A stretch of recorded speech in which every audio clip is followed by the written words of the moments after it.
राजस्थान और मध्य प्रदेश में हालात बेहद गंभीर हैं। बीमार बच्चों की संख्या लगातार बढ़ रही थी। अस्पतालों में मासूमों की हालत चिंताजनक बनी हुई थी। विशेषज्ञों का कहना है कि सिरप में मिलावट और मानक से अधिक हानिकारक तत्व पाए गए, जो बच्चों के लिए जानलेवा साबित हुए। हर अस्पताल में मातम पसरा है। राजस्थान के स्वास्थ्य मंत्री गजेंद्र सिंह खिमसर ने बताया कि बच्चों को दी गई दवाइयां सरकारी अस्पताल से नहीं थी। माता पिता ने इन्हें कहीं से खरीदा। घटना की जांच जारी है।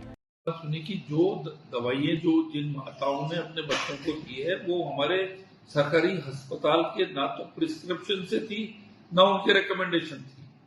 अब कोई भी माँ या कोई भी माँ बाप या कोई भी पेरेंट्स कहीं से दवाई लेके कोई अनप्रिस्क्राइब जाके दे दे और उससे ऐसा हादसा हो जाए, इसमें डिपार्टमेंट का कोई रोल नहीं है।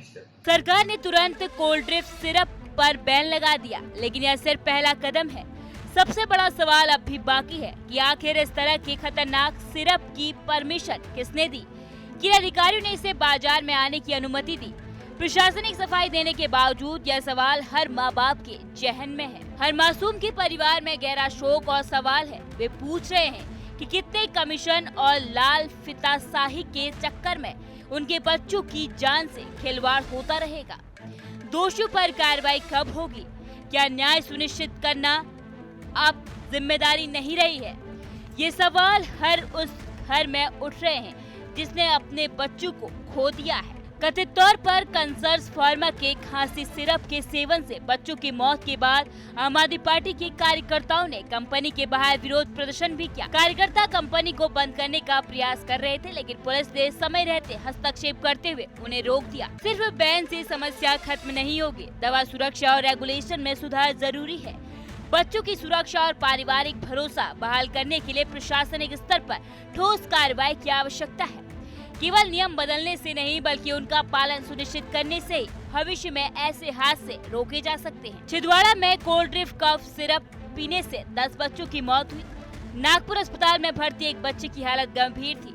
डायलिसिस के बाद अब स्थिर बताई जा रही है। हमारे पास जो पेशेंट आ रहे हैं छिंदवाड़ा से जो आए हैं, उससे अभी एक बच्चा जो एडमिट है हमारे यहाँ पे, वो कंप्लेंट ये लेके आया था कि बच्चे को बुखार आया था 2-3 दिन पहले से, और बुखार आने के बाद में फिर 24 घंटे बच्चे ने यूरिन नहीं पास किया था।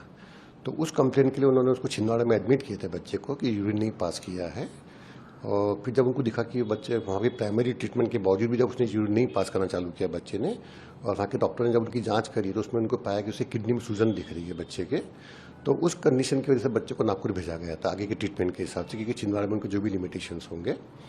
और बच्चा जिस समय हमारे पास में आया तो बच्चा सीरियस हालत में था, काफ़ी क्रिटिकल कंडीशन में था। उसको तकलीफ थी सांस लेने में, और उसकी किडनी, उसके पूरी पेशाब की जो नली थी, वो जो ब्लैडर जो जहाँ पे पेशाब जमा होती है, वो पूरी खाली थी बच्चे की। पीड़ित परिवारों का दर्द बयां करते हुए कहा जा रहा है कि न्याय की प्रक्रिया अब और देरी नहीं कर सकती। हर मृतक बच्चा प्रशासनिक लापरवाही का प्रतीक बन चुका है।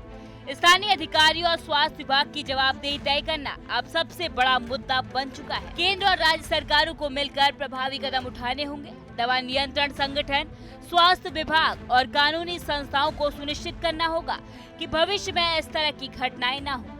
सिर्फ बैन लगाने से काम नहीं चलेगा। बच्चों की सुरक्षा सर्वोपरि होनी चाहिए। साइलेंट मौतों ने देश को चेताया है। यह हादसा सिर्फ मानवीय त्रासदी नहीं, बल्कि सिस्टम की कमी का भी एक संकेत है। अब जिम्मेदारी प्रशासन और सरकार की है कि भविष्य में किसी भी मासूम की जान खतरे में न आए। न्याय और सुरक्षा दोनों सुनिश्चित करना ही अब प्राथमिकता होनी चाहिए।